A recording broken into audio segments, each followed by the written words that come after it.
2,000 కుదించి అది కూడా ఇప్పటికి ఇచ్చింది ఒక్కసారి. 2 సార్లు ఎగ్గొట్టిండు. మొదటిసారి కేసీఆర్ గారు పెట్టిందే ఆ 5,000 రూపాయలు ఇచ్చాడు తప్ప ఒక్కసారి.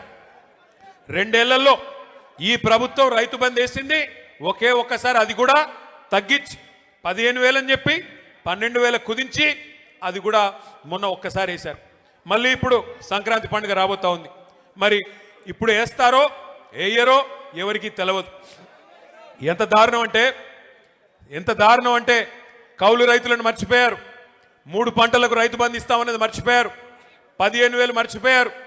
రైతు కూలీలకు పెద్ద పెద్ద కానీలు చెప్పారు. రైతు కూలీలకు కూడా నెలకు 1,000 రూపాయలు చొప్పున ఇస్తామన్నారు. 25 నెలలు అయిపోయింది. మరి వచ్చినాయా నెలకు 1,000 రూపాయలు ఎవరికన్నా రైతు కూలీలకి? ఎక్కడా ఎవరికేం లేదు. ఇందిరమ్మ ఆత్మీయ భరోసా అన్నారు, వచ్చిందా ఎవరికన్నా ఆత్మీయ భరోసా? రైతులకు, కౌలు రైతులకు, రైతు కూలీల సంగతి దేవుడెరుగు. ఇవాళ షాపుల్లో యూరియా అనేది దిక్కులేదు. షాపుల్లో యూరియా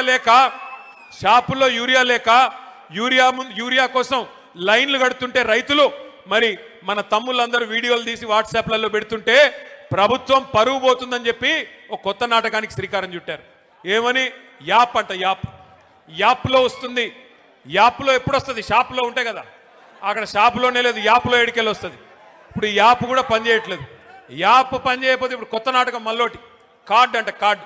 ఇక గ్యారంటీ కార్డులు అయిపోయినాయి, యూరియా కార్డు కావాలంటే ఇప్పుడు. మరి నేను అడుగుతా ఉన్నా, ఒక్కసారి ఖమ్మం జిల్లా రైతన్నలు ఆలోచించాలా. కేసీఆర్ గారు 10 ఏళ్ళు పరిపాలించినప్పుడు ఏ యాప్ అవసరం పడలేదు, ఏ కార్డు అవసరం పడలేదు. ఆటో వాడికి 4 రూపాయలు ఇస్తే బాయ్ కాడికి తీసుకొచ్చి బంగారం లాగా 6 కావాలంటే 6, 10 కావాలంటే 10 యూరియా బస్తాలు బాయ్ కాడికే వచ్చేది. మరి ఈరోజు ఈ దౌర్భాగ్యులు వచ్చిన తర్వాత, ఈ వ్యవసాయం తెలియని ముఖ్యమంత్రి గారు వచ్చిన తర్వాత, నీళ్ల గురించి కనీస అవగాహన లేని ముఖ్యమంత్రి వచ్చిన తర్వాత రైతన్నలకి ఈ కష్టం వచ్చి పడింది. నేను ఏదో దుగ్ధతోనో బాధతోనో మాట్లాడడం లేదు. నేను ఎందుకు చెప్తా ఉన్నానంటే,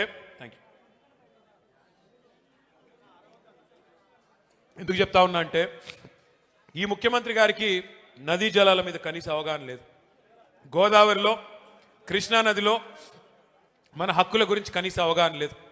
గోదావరి ప్రవహిస్తే ఉమ్మడి ఆంధ్రప్రదేశ్లో మనకి అక్కడ బాసర అవతల ఎంటర్ అవుతే ఇక్కడ భద్రాచలం దాకా ఉంటుంది. 79% ఉమ్మడి ఆంధ్రప్రదేశ్లో కూడా గోదావరి పరివాహక ప్రాంతం తెలంగాణ ప్రాంతంలో ఉంటుంది. కృష్ణా పరివాహక ప్రాంతంలో 69% ఉమ్మడి ఆంధ్రప్రదేశ్లో కూడా తెలంగాణ భూభాగంలో ఉంటుంది.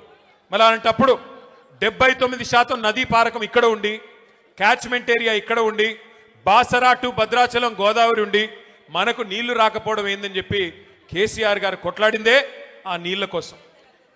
కానీ ఈ ముఖ్యమంత్రి రేవంత్ రెడ్డి గారు వచ్చిన తర్వాత ఆయన అధికారులను అడుగుతుంటే, దాన్ని టీవీ వాళ్ళు చూపెడుతుంటే మనం సిగ్గుపడాల్సి వస్తున్నది. ఆయన అడుగుతున్నాడు, దేవాదుల ఏ బేసిన్లో ఉన్నది? గోదావరి బేసిన్లో ఉన్నదా అని అడుగుతున్నాడు. ఎక్కడో ఉత్తర భారతదేశంలో ఉండే బాక్రా నంగల్ ప్రాజెక్టు, అప్పుడెప్పుడో నెహ్రూ గారు కట్టిన ప్రాజెక్టు, అక్కడ హిమాచల్ ప్రదేశ్లో ఉంటుంది. స్వాతంత్ర దినోత్సవం నాడు ముఖ్యమంత్రి గారు చెప్తున్నారు, బాక్రా నంగల్ ప్రాజెక్టు తెలంగాణలో ఉన్నదంట. మనకు తెలియదాయే.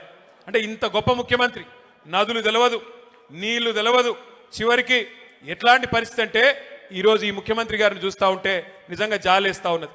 2 ఏళ్ళు ఆయన అసమర్థతను కప్పిపుచ్చుకోవడానికి, ఆయన చేతగాంతనాన్ని, ఆయన ఫెయిల్యూర్స్ని, ఆయన హామీలు అమలు చేయలేని అసమర్థతను కప్పిపుచ్చుకోవడానికి పచ్చి అబద్ధాలకు ఎత్తుకున్నాడు.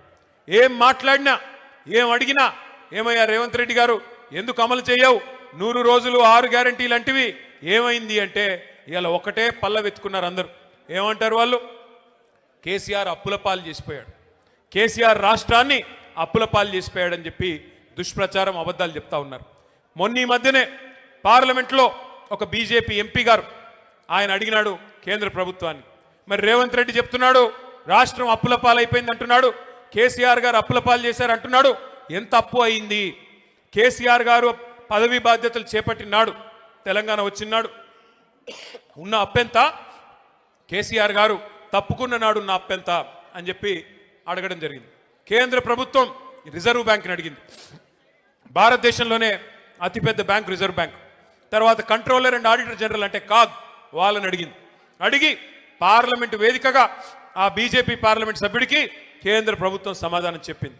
ఏం చెప్పిందయ్యా అంటే, కేసీఆర్ గారు పదవీ బాధ్యతలు చేపట్టిన నాడు జూన్ 2, 2014 నాడు తెలంగాణ రాష్ట్రం ఏర్పడ్డ నాడు ఉన్న అప్పు వారసత్వంగా మనకు వచ్చింది 72,000 కోట్ల రూపాయలు.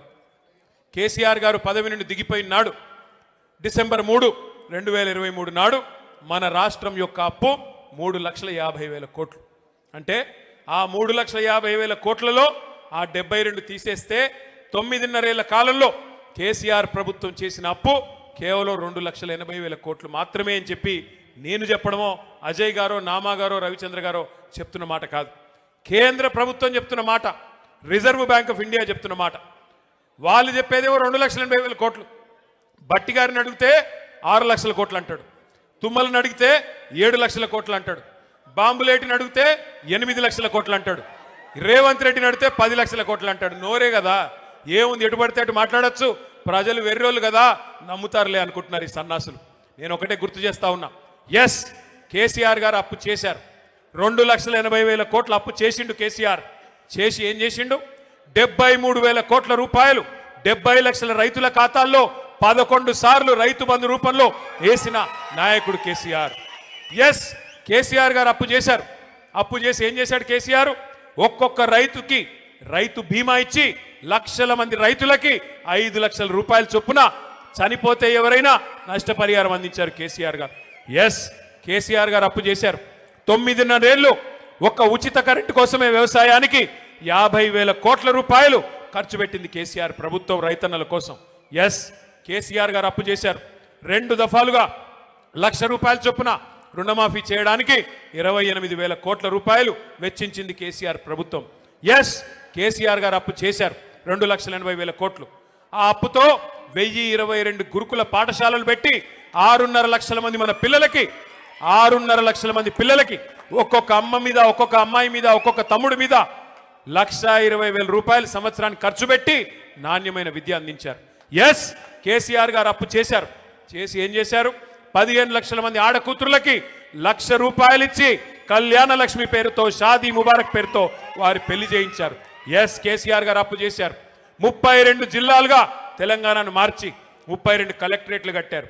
32 కలెక్టరేట్లు మాత్రమే కాదు, 5 మెడికల్ కాలేజీలు మాత్రమే ఉన్న తెలంగాణలో 32 మెడికల్ కాలేజీలు పెట్టిన ఘనత, 32 నర్సింగ్ కాలేజీలు పెట్టిన ఘనత మన నాయకుడు కేసీఆర్ గారిది.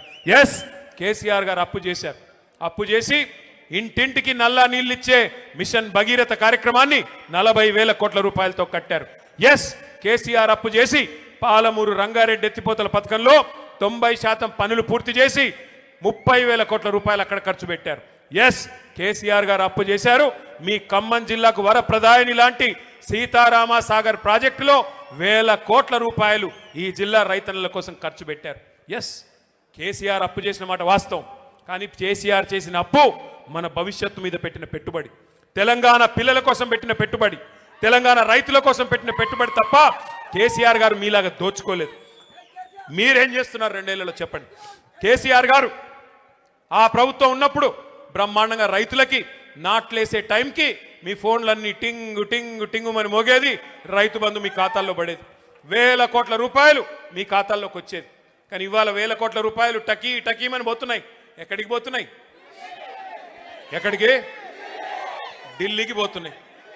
రాహుల్ గాంధీ గారికి సామంతరాజులు కప్పం కట్టకపోతే పోస్ట్ ఊస్టింగే కదా. నెలకి 100 కోట్లు కట్టకపోతే, 60 నెలలకు 6,000 కోట్లు కట్టకపోతే పోస్ట్ ఊస్టింగే. నెలకు ఒకసారి పోవాలి, కాళ్ళు